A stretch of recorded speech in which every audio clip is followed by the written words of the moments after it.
Le 10h midi, Sud Radio Média, Valérie Expert, Gilles Gansman. Bonjour à toutes et à tous, bonjour Gilles. Bonjour Valérie. Et on va recevoir Julie Zenati. Julie Zenati, on va parler avec elle évidemment de sa prestation dans Danse avec les stars et puis de son nouvel album Le Chemin, un album mature, un album qui arrive après une période où elle s'est beaucoup interrogée. On va en reparler avec elle dans un instant. Oui, et puis on pourra lui parler de Masked Singer aussi, parce que comme Singer a lieu en ce moment, ça a bien marché chez nos amis de Masked Singer en audience. Non, en audience, ça a très bien marché. Ça a été un carton. On va vérifier. Allez. Je vous le promets. Et on passe tout de suite au zapping. Sud Radio Média, l'instant zapping. Valérie, petite leçon d'anglais. Choose Europe for Science. Choisis l'Europe pour la science. C'était hier une opération séduction pour accueillir des chercheurs qui abandonnent en particulier les États-Unis et puis faire revenir les Français qui ont succombé à l'appel de l'argent. Reportage dans le 20h de France 2. Ils veulent les inciter à choisir l'Europe.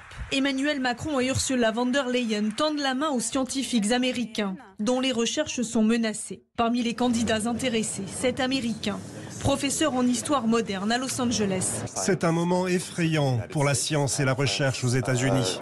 Et la France est très attractive et un bon endroit très prometteur pour atterrir. Attirer les Américains, mais aussi faire revenir les Français partis aux États-Unis.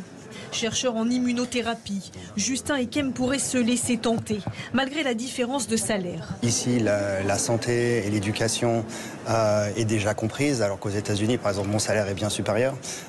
Mais pour fournir une éducation de haut niveau à mes enfants et une bonne santé, on doit quand même débourser énormément d'argent. Ouais. Et oui, tout est une question d'argent et puis de plus en plus d'investissements américains sont retirés. Hier encore, Donald Trump a demandé d'arrêter certaines recherches sur certains virus. Pour, vous savez, des recherches qu'on fait en virologie, ça a été un peu le cas de Yuan, où on modifie le virus pour le rendre beaucoup plus dur et beaucoup plus virulent. Et il a arrêté ses recherches là-dessus. Il a demandé qu'on arrête de faire ça. Il avait été éjecté de la manifestation contre l'islamophobie, le socialiste Jérôme Guedj. Et puis il a été à plusieurs reprises attaqué par la France insoumise en raison de sa judaïté. Hier, il était l'invité de C'est à vous. Il est revenu sur ça. Pour être tout à fait honnête, j'ai parfois été dans le déni, dans la sidération, de dire non, c'est pas possible. Jamais je n'aurais pensé que la question juive reviendrait par la gauche. Pour rappeler tout à l'heure qu'il a fallu que j'entende, ou que je lise plutôt les mots, là, pour le coup ciselés de Jean-Luc Mélenchon, évoquant le piqué où me retient la laisse de mes adhésions, pour me dire, il faut que ça vienne de lui, quelque chose qui pue la sémantique antisémite des années 30, y compris dans le choix des termes, utilisés. Donc oui, il y a une forme d'angélisme, de déni. Et il faut le dire, il y a un antisémitisme qui traverse toutes les couches de la société. Il n'y a pas un parti politique qui peut se dire qu'il est épargné. Il n'y a pas une catégorie sociale. Il y a les milieux urbains comme les milieux ruraux. Et que donc, on ne peut pas être dans « Ah non, ça ne me concerne pas, nous sommes la pureté ». C'était hier dans C'est à vous. Il était invité. Peut-être Emmanuel Macron, vous savez, qui va donc être à 20h mardi prochain pour faire des annonces, absolument. Alors peut-être il fera un référendum sur l'interdiction des écrans aux mineurs. Vous savez, c'est un combat qui lui tient à cœur. Au-delà des addictions ou de l'influence des divers réseaux sociaux, aujourd'hui, des médecins alertent sur la myopie qui progresse de plus en plus chez les jeunes et l'Europe. Ils font un lien avec les écrans ? Oui, avec les écrans. Il y a de plus en plus d'enfants qui sont myopes. Avant, l'habitude, c'était plutôt les personnes âgées qui devenaient myopes. Mais avec les écrans, les choses changent. Non, parce que moi, j'étais myope enfant et je regardais pas la télé. Non, mais quand j'étais enfant, j'étais pas âgée quand j'étais enfant. C'est vrai, vous étiez déjà myope. Oui, donc je pense qu'il n'y a pas de ça, mais il n'y a pas que ça. Il y a une question d'hérédité aussi, mais il y a effectivement une accélération, je pense, due aux écrans. Reportage.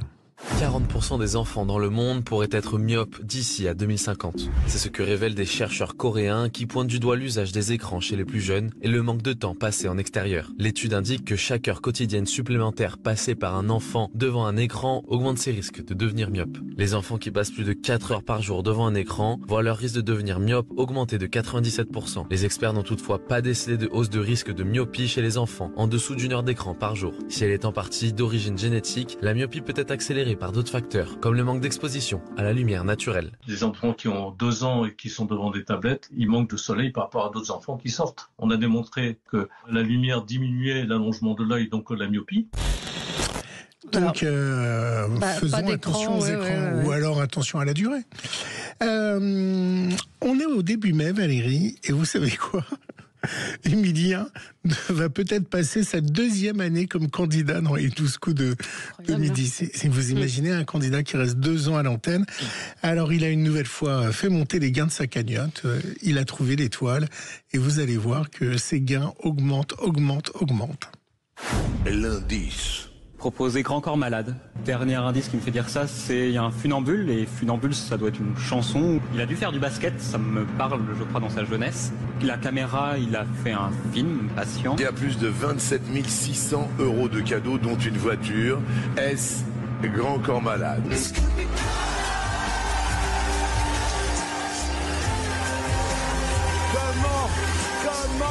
Comment cette émission, il est au bout du rouleau, je vous le dis, il n'en peut plus. Emilien! Votre cagnotte, Emilien, s'élève à 2 359 118 €. Incroyable. 2 359 000. C'est la cagnotte d'Emilien. Comment il a ce savoir là ? Faudrait qu'on l'invite, Emilien. Je fais plusieurs demandes chez Andemol, mais c'est compliqué parce que quand il vient sur Paris, il enregistre. Et quand il enregistre beaucoup d'émissions. Hein. Il va battre le record, non ? Il l'a déjà battu. Vous parlez des gains, oui, largement. Non, de durée, oui. Largement. Vous imaginez, il est là en quotidienne presque depuis 2 ans. Incroyable. C'est un candidat incroyable. Alors maintenant, il y a des gens qui disent qu'il doit laisser sa place, et puis d'autres qui disent au contraire, faut qu'il aille au bout de l'aventure. Mais c'est une histoire fabuleuse, l'histoire d'Emilien. C'est une histoire incroyable.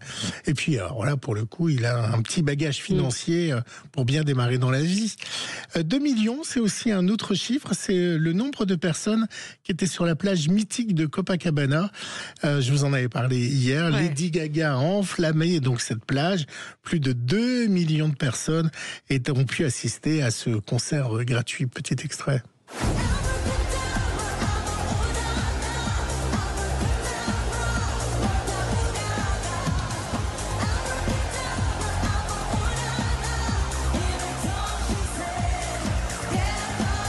Les images étaient absolument incroyables. C'était impressionnant. Sur la plage. Puis c'était un show exceptionnel. Puis j'ai vu dans un reportage hier les fans sous ses fenêtres. Enfin, c'est. Et on disait que Beyoncé pourrait venir l'année prochaine. Alors moi j'ai une autre info d'Eduardo Paes, le maire de Rio, qui imagine que le prochain concert pourrait être U2. Voilà ce qu'ils imaginent. Mais que ça soit elle ou Madonna, les autorités espèrent là avec Lady Gaga des retombées économiques, plus de 100 millions de retombées économiques, parce qu'évidemment quand il y a 2 millions de personnes qui viennent, ça consomme, ça boit de la cachaça, et ça profite de cette ville qui est merveilleuse de Rio. Alors un auditeur, Gilles, me dit bonjour à vous, il est simplement, en parlant d'Emilien, il a simplement une hypermnésie, une mémoire super développée, il enregistre tout ce qu'il entend, lit et voit. C'est pas la même chose que Paul Elkarat qui lui est Asperger et, qui fait des listes et et là l'hypermnésie c'est aussi une manière d'avoir cette mémoire phénoménale des tout Merci Gilles, on se retrouve dans un instant. Peut-être ça sera Julie Zenati à Rio l'année prochaine. Peut-être. À tout de suite. Les orages de grêle, que toutes les plaies du monde soient des grâces à ce phare. Le 10h midi, Sud Radio Média, Valérie Expert, Gilles Gansman. Sud Radio Média, l'invité du jour. Si je m'en sors sans bleu au corps, être normal pour être bien, effacer quelques lignes de ma main. Et si je m'en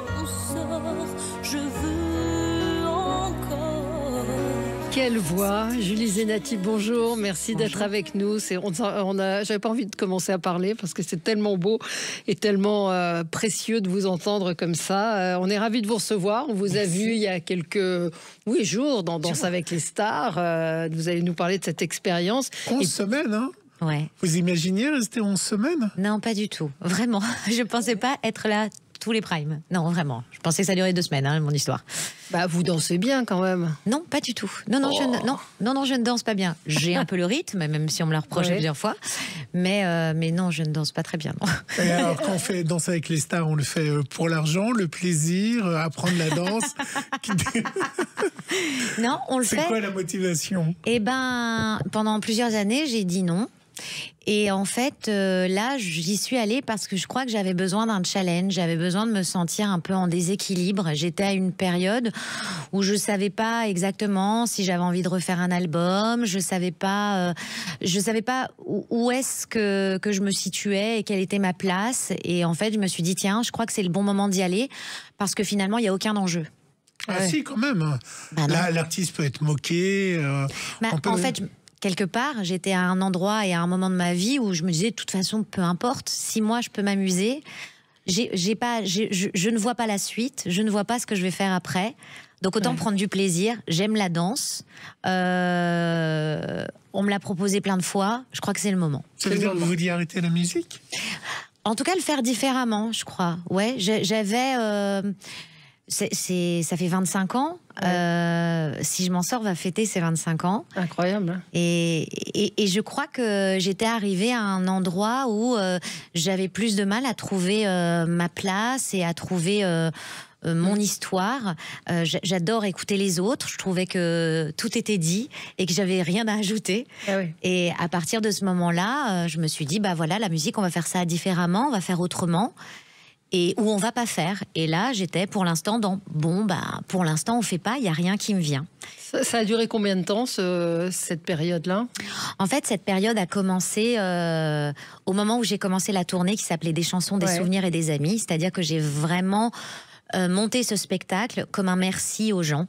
Pas un au revoir, mais en tout cas un merci. Et de leur dire, je ne sais pas si on se retrouvera.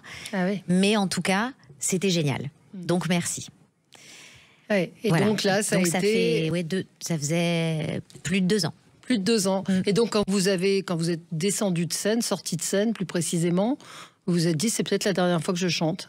Oui, en tout cas sur scène. Sur scène, oui. Comme ça. Oui, je disais vraiment au revoir aux gens. Et le lendemain, c'est quand vous vous levez, vous vous dites c'est étrange, mais au départ c'est douloureux. Ouais. D'ailleurs, je finissais avec une chanson d'Aznavour qui s'appelle C'est fini.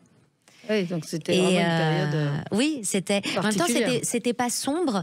J'avais juste. C'était un constat. C'était de me dire à un moment, ok, oui, tu chantes bien, t'as raconté plein de choses. Aujourd'hui, tu sais pas ce que t'as envie de raconter. Je savais pas comment j'avais envie de me raconter ou de raconter les autres. Et j'avais l'impression d'avoir fait un peu le tour de la question. Mais on imagine quoi, la suite, ouvrir une charcuterie Alors, pas une charcuterie, non pas parce que je mange pas de viande, mais voilà. Mais non, Qu'est-ce que vous auriez pu faire j'ai pensé à plein de trucs. J'ai pensé à plein de trucs. Non, j'ai pensé toujours à faire de la musique, mais complètement différemment. Puisque chanter, de toute façon, pour moi, c'est un besoin, oui, c'est mon ce que oxygène. Depuis enfant, pour vous, j'ai toujours chanté. Cette vocation, cette envie. Pas une vocation, mais ce besoin. C'est un vrai besoin de chanter, c'est physique. Non, je me disais, tu vas réfléchir à des projets pour les autres, tu vas écrire un spectacle pour enfants, tu vas... Voilà, j'étais vraiment partie sur... Et alors, qu'est-ce qui s'est passé, justement, puisque vous revenez avec Le Chemin, qui est aussi... qu'on peut interpréter aussi de plusieurs manières. Qu'est-ce qui s'est passé? À quel moment il y a eu... Comment ça se passe pour une chanteuse de se dire, à un moment, j'ai plus rien à dire, et puis je pars sur un nouvel album? C'est quoi le déclic, le moment Le déclic, c'est un appel. Ouais. On m'appelle et puis on me dit on aimerait que vous puissiez réfléchir à un spectacle pour chanter dans des églises. Donc première réaction, Ah non, là, c'est pas du tout mon endroit. C'est... Parce que vous êtes madame non, hein, vous dites toujours non. Oui, moi je dis, a priori, je dis non, comme ça au moins je me mets pas en danger. Mais c'est vraiment un non de peur, hein. C'est un non de manque de courage. De protection. Oui. Et puis c'est parce que je veux pas que ça soit déceptif, donc je préfère d'abord dire non et après peut-être donner une bonne nouvelle. Et puis finalement, on se rencontre parce qu'ils insistent un peu. Donc on se rencontre, on parle de ces lieux-là, etc. Là, je leur explique que c'est un peu compliqué pour moi parce que quelle est ma légitimité à faire ça, quelle est ma place aussi dans une église, en sachant que c'est pas ma culture, c'est pas mes origines, c'est pas ma religion. Et que je suis identifiée comme une chanteuse de variété, mais en même temps, il est vrai que j'ai commencé quand même avec Notre-Dame de Paris, sur le parvis de Notre-Dame. Finalement, est-ce que la boucle serait bouclée? Est-ce que le chemin, c'est celui-là? Et en fait, on m'explique que le fait d'aller chanter dans des églises, ça permet à ces lieux-là tout simplement de continuer à vivre, ça permet à ces lieux de rester ouverts. Et en fait, ce qui m'a beaucoup plu, c'est la double lecture, c'est que ça puisse être ouvert à tous. À tous. Ouais. Alors, ce qui est incroyable dans cet album, on s'en est un peu parlé avant l'émission. Moi, j'avais une image, j'ai toujours l'image, parce que vous aviez 16 ans, de la petite fille de Notre-Dame de Paris. Et c'est vrai que physiquement, vous n'avez pas changé. Et là, quand on écoute les chansons, c'est vraiment un album de femmes qui parle à la fois d'être maman, qui parle de la mort, qui parle d'un tas de thèmes. Est-ce que pour vous, vous ressentez que c'est l'album « Là, je suis une vraie femme » ?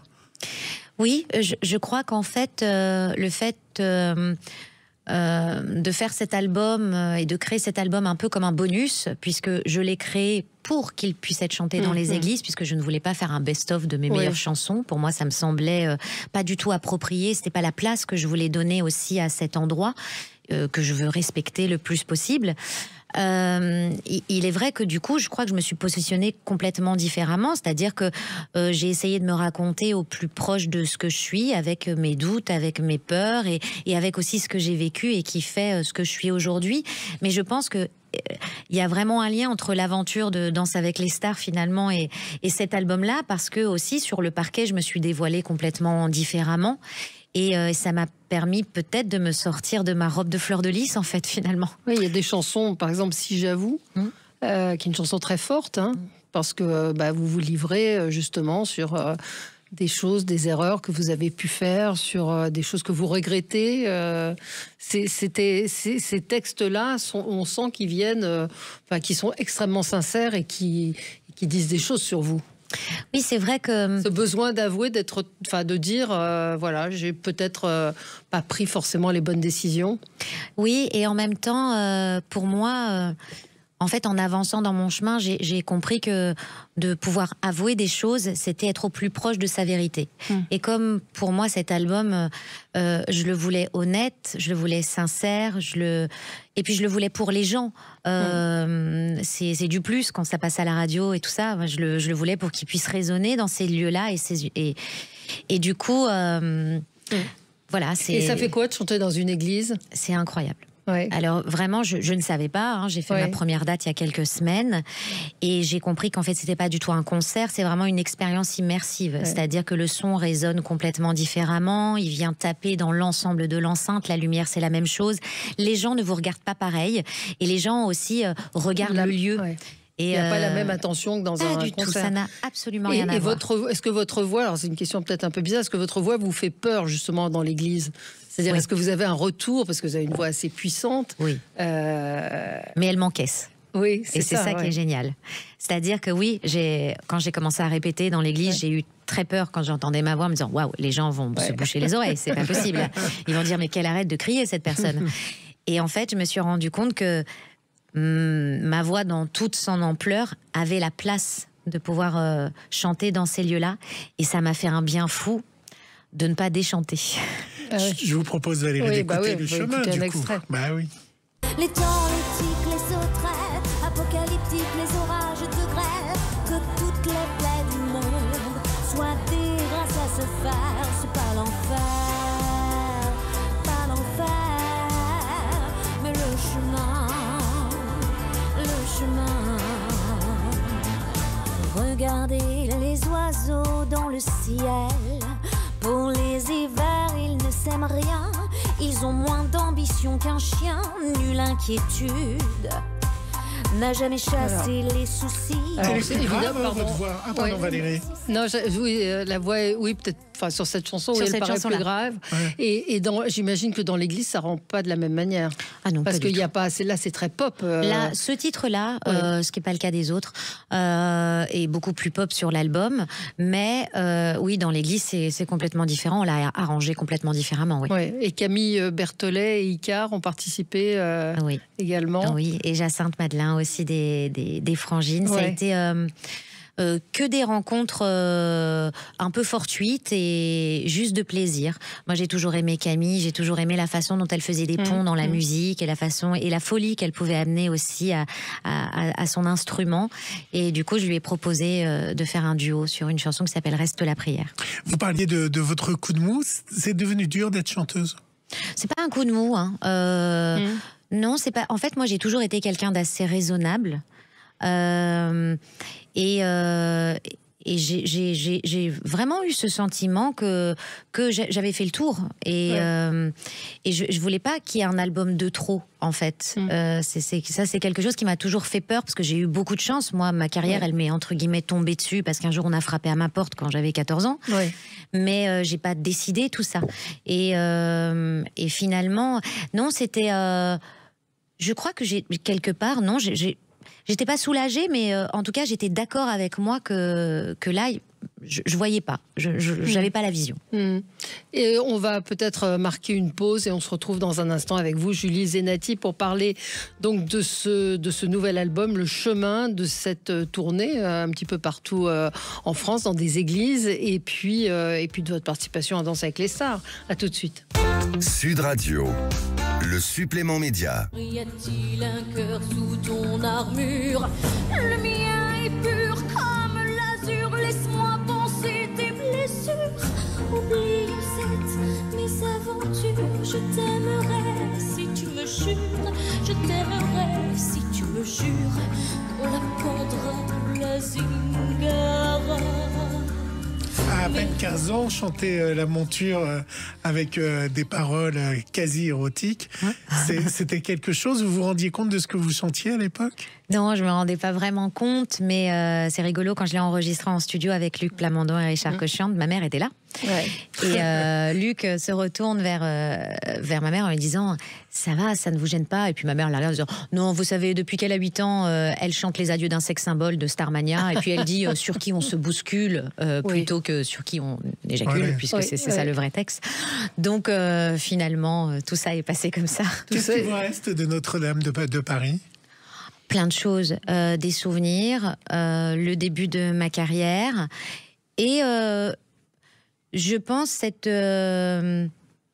cette envie de toujours voyager et d'être en mouvement. Parce que Notre-Dame, en fait, c'était pas gagné au départ. On s'est tous embarqués dans cette aventure sans savoir ce qu'allait se passer. Et finalement, c'est le public qui choisit. Et ça a été plein de rebondissements. Et c'est comme ça que j'ai essayé de construire ma carrière en me laissant surprendre. Et c'est ça qui me reste beaucoup de Notre-Dame. Vous dites que chanter pour vous, c'est vital. Oui. C'est un besoin.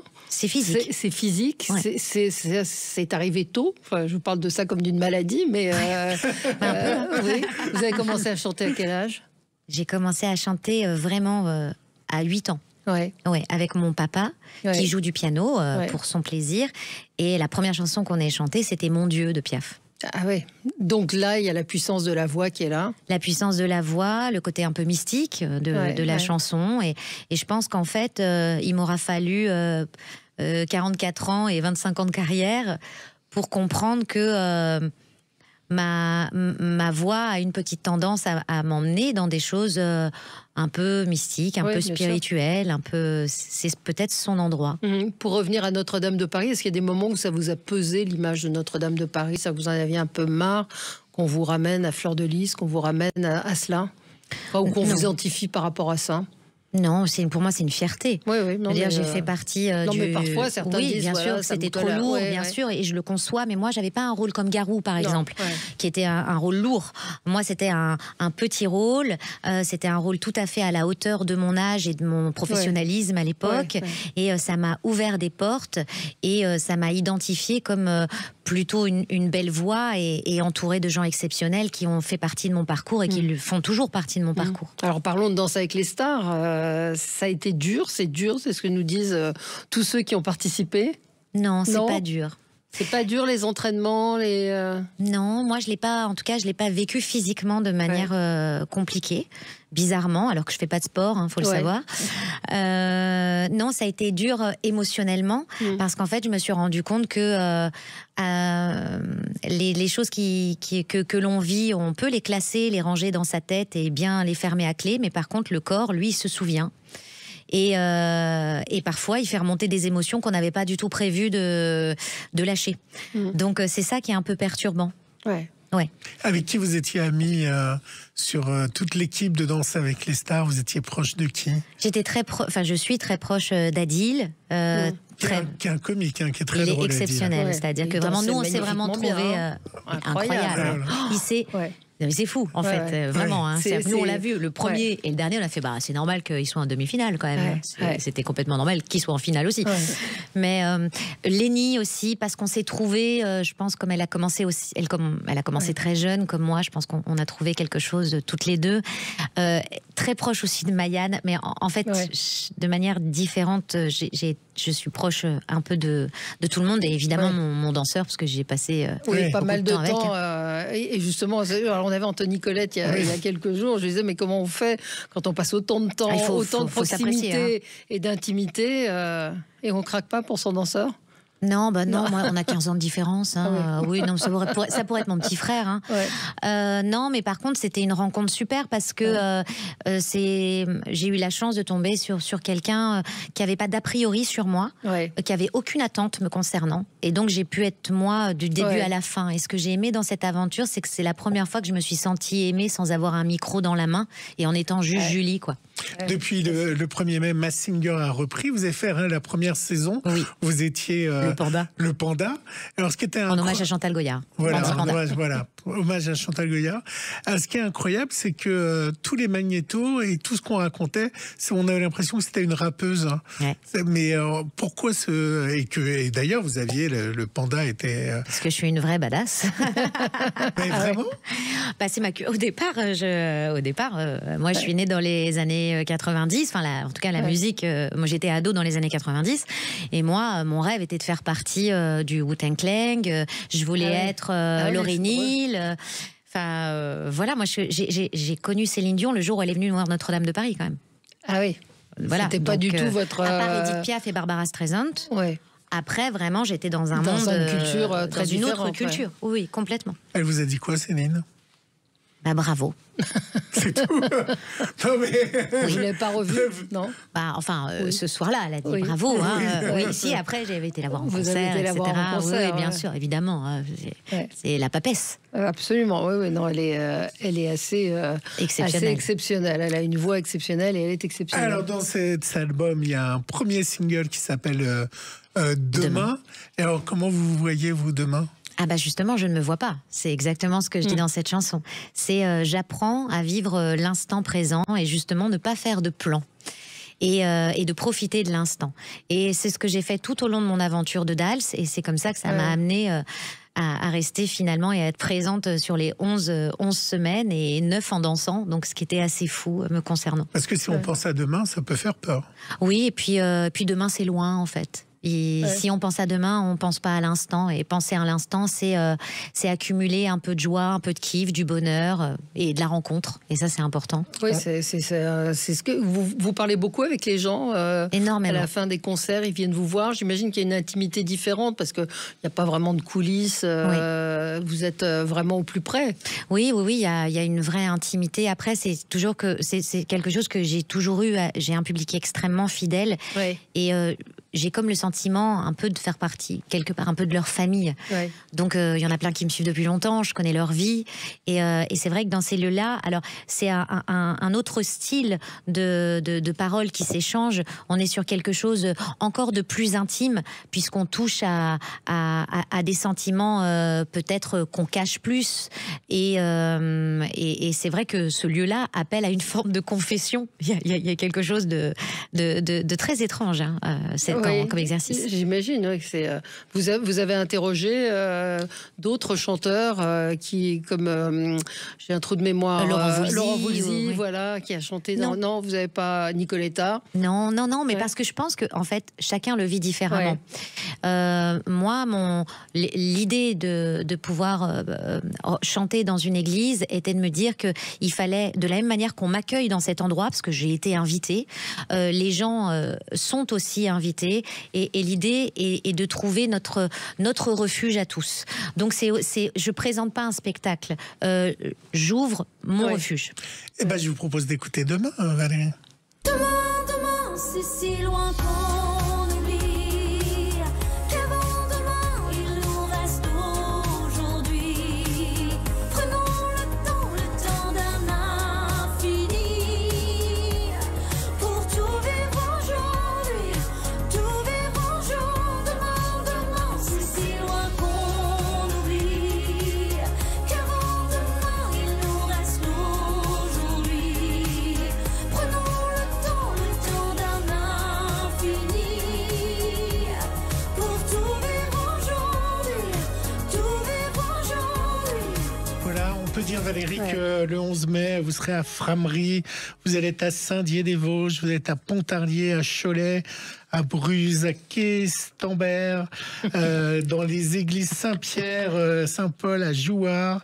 Qu'est-ce que vous faites le soir après avoir chanté? Vous rejoignez l'hôtel et là, vous faites quoi? Déjà, est-ce que vous mangez avant de chanter? Ça dépend. Oui, je mange, mais tôt. Parce que sinon, après, ça pourrait faire des notes bizarres. Oui. Et après, en général, on reste avec l'équipe. Il faut le temps que ça redescende. Et je passe énormément de temps à signer et à parler avec les gens. Donc, très souvent, j'arrive vraiment pour des programmes télé qui sont absolument... sur les animaux. Sur les animaux, les expériences, les enquêtes horribles, de crimes horribles. Enfin, voilà. J'aime bien poser cette question. Votre première télé, c'était quand? Et c'était qui? C'était Pascal Sevran. Ah oui? J'avais 13 ans. Et c'était pour un dessin animé qui s'appelait Starla et les joyaux magiques. Ouais. Et à 13 ans, on s'aime pas beaucoup. Ouais. On se trouve vraiment pas beau. Et on a une grosse tête par rapport à son corps. Faut le savoir. Et on m'avait forcé à mettre une jupe. Et ça avait été terrible. Ah oui. Est-ce que vous étiez un garçon manqué à l'époque? En tout cas, j'étais pas très féminine, Pas très ça c'est sûr. Et Pascal Sevran avait été sympa ou... Très gentil, oui, il avait été très gentil. Il m'avait même comparé à Céline Dion. Mais comme je savais pas qui c'était à l'époque, j'ai dit merci monsieur, mais je ne savais pas qui c'était. Alors pourquoi vous réalisez pas votre rêve? Pourquoi vous faites pas un album de rap? Alors, La Boîte de Pandore était un album où vraiment c'était très crossover. En fait, l'idée est pas. Enfin, moi, je sais pas rapper en fait. Moi, je sais chanter. Mais du coup, j'ai travaillé avec Ayam, j'ai travaillé avec MC Solar, j'ai travaillé avec Passy. Et ça, c'est vraiment votre univers. Non, c'est mon univers de jeunesse. Aujourd'hui, j'aime travailler avec Da Silva, avec Icar, etc. En termes de sensibilité, d'émotion et de chant. Mais j'ai réussi à rattraper tous mes rêves d'enfance, à travailler avec tous les gens qui m'ont fait danser, quoi. Donc vous n'étiez pas au concert de Jules?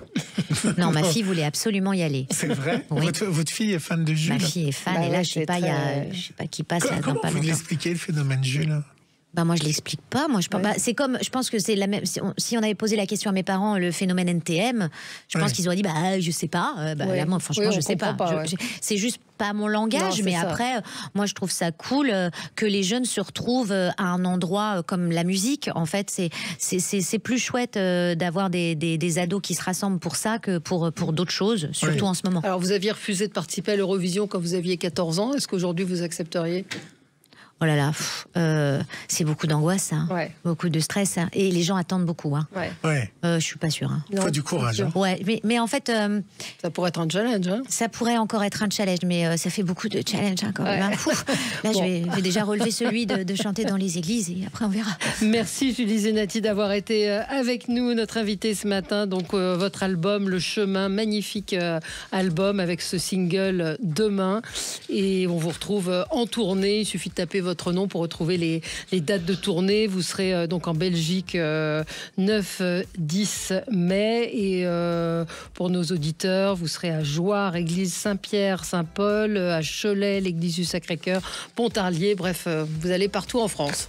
Voilà, partout on accueille. Il y a plein d'autres dates qui vont se rajouter. Oui, c'est ça, on repart. Oui, c'est ça. Là, c'était un tout petit début et ensuite, c'est septembre. Peut-être bientôt Notre-Dame. Écoutez, je vais aller leur passer un coup de fil. Merci à vous. On se retrouve dans un instant pour l'actualité.